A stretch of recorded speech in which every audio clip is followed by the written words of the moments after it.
Alors que le Maroc fonce vers les élections de 2026, on sent bien que l'ambiance est électrique. Il y a de la tension dans l'air. Mais derrière toute cette agitation politique, qu'est-ce qui se passe vraiment? Aujourd'hui, on va tenter de décrypter ensemble l'humeur d'un pays en plein questionnement. La vraie question, c'est est-ce qu'on devrait vraiment être surpris par tout ce remue-ménage ou est-ce qu'on n'est pas tout simplement en train d'assister, encore une fois, au même spectacle, celui qui se joue systématiquement à la fin de chaque mandat gouvernemental? Allez, voilà le programme pour y voir plus clair. D'abord, on va parler de ce phénomène qu'on appelle la fin de la fête. Ensuite, on se penchera sur le bilan du gouvernement actuel, un bilan assez mouvementé. Ça nous amènera à une crainte très nouvelle, celle des urnes vides. Après, on fera un petit tour d'horizon, qui pour prendre la relève. On ira ensuite creuser un peu plus pour parler du modèle économique. Et on finira par ce qui peut être le plus important, ce grand écart permanent entre la colère et l'espoir. On commence donc par cette fameuse fin de la fête. C'est une expression qui résume parfaitement ce qui se passe dans la dernière ligne droite d'un mandat. Les analystes sont clairs là-dessus. C'est un film qu'on a déjà vu. Un cycle qui se répète, presque comme une mécanique bien huilée, où tout s'accélère juste avant la fin.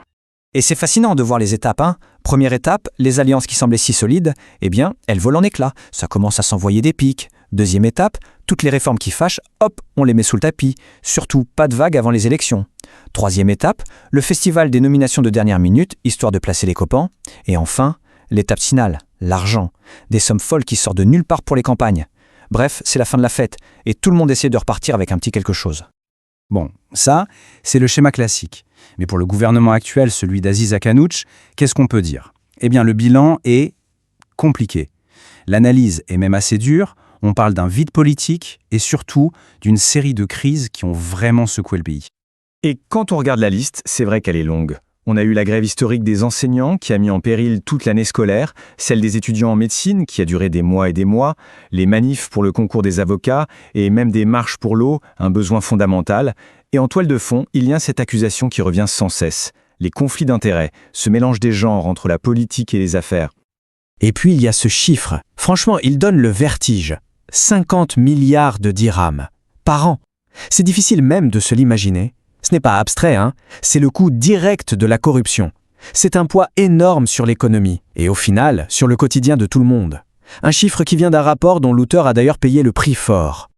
Le scandale des carburants, c'est un cas d'école. Ça commence avec une enquête de presse qui met le feu aux poudres. Elle révèle des profits jugés obscènes. Le Conseil de la concurrence, dans la foulée, propose une amende salée. Et puis, l'amende est revue à la baisse. Mais alors une baisse drastique. Ça laisse un sentiment d'inachevé, un goût amer, et surtout ça pose beaucoup de questions. Et tout ça nous amène à un point de bascule, un vrai changement de paradigme. Aujourd'hui, la grande angoisse de l'État, ce n'est plus de savoir qui va gagner, non. La vraie angoisse, c'est de savoir si les gens vont tout simplement se déplacer pour aller voter. C'est vraiment un changement majeur. Il y a quelques années, la peur, c'était la victoire écrasante d'un parti comme le PJD. Aujourd'hui, la peur a changé de nature. C'est la peur du vide, la peur des bureaux de vote déserts. Une abstention massive, ça serait un terrible message de désaveu. Et ça ternirait l'image du pays. Surtout avec la Coupe du Monde 2030 qui approche à grands pas et qui va mettre le Maroc sur le devant de la scène. Ce qui nous amène à la question à 1 million de dirhams. Qui va piloter ce fameux gouvernement du mondial?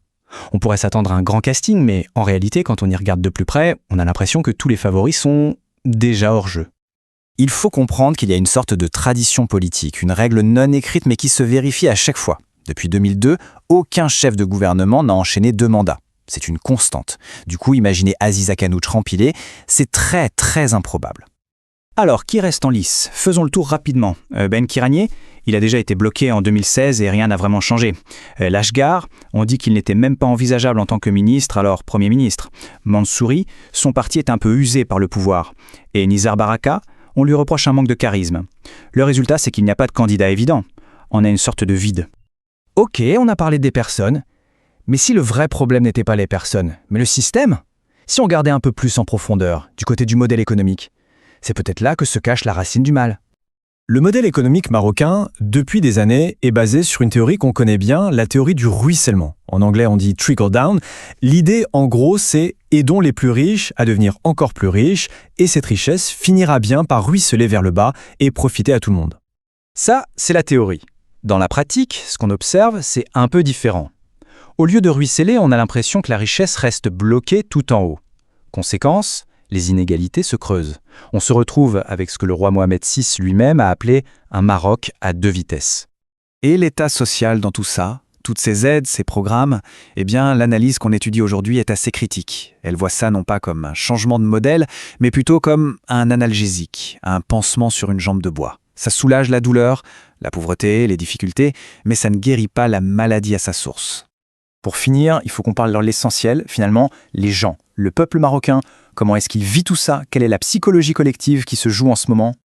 Il y a une citation de l'anthropologue Abdellah Hamoudi qui résume ça à la perfection.